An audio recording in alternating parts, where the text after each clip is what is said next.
Thank you. Bad touch. Chocolate. Thank you. Good touch. শিশু ধর্ষণ কোনো বিচ্ছিন্ন ঘটনা নয়, এটি একটি সামাজিক ব্যাধি যা দিন দিন মহামারীর আকার ধারণ করছে। নিরাপদ শৈশব প্রতিটি শিশুর জন্মগত অধিকার, তাই শিশুর নিরাপদ শৈশব নিশ্চিত করার দায়িত্ব সবার। গুড টাচ ও ব্যাড টাচ এই ধারণা দিতে বিশেষজ্ঞরা যেটা উল্লেখ করেন সেটা হচ্ছে শিশুদের ব্যক্তিগত অঙ্গ সম্পর্কে ধারণা তৈরি করা।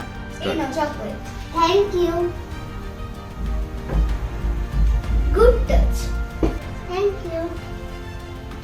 Bad touch. ইউনিসেফ ঠোঁট, গোপন অঙ্গ, পায়ুপথ মেয়েদের ক্ষেত্রে এই 3 অঙ্গ ছাড়াও বুকের দিকের অংশের এই অঙ্গগুলোকে একান্ত ব্যক্তিগত হিসেবে শিশুকে পরিচয় করিয়ে দেওয়ার কথা বলে।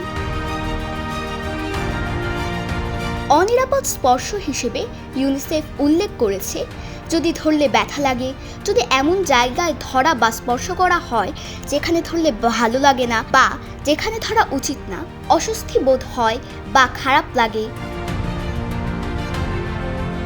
যদি এমনভাবে কেউ ধরে যাতে ভয় বা নার্ভাস লাগে, যদি তাকে ধরার জন্য বা স্পর্শ করার জন্য শিশুকে জোর করে, যদি স্পর্শ করে কাউকে এই বিষয়ে বলতে নিষেধ করে, চুপ থাকতে বলে, যদি স্পর্শের কথা কাউকে বললে তার ক্ষতি করার হুমকি দেওয়া হয়, এই বিষয়গুলোর ক্ষেত্রে সতর্ক হতে হবে।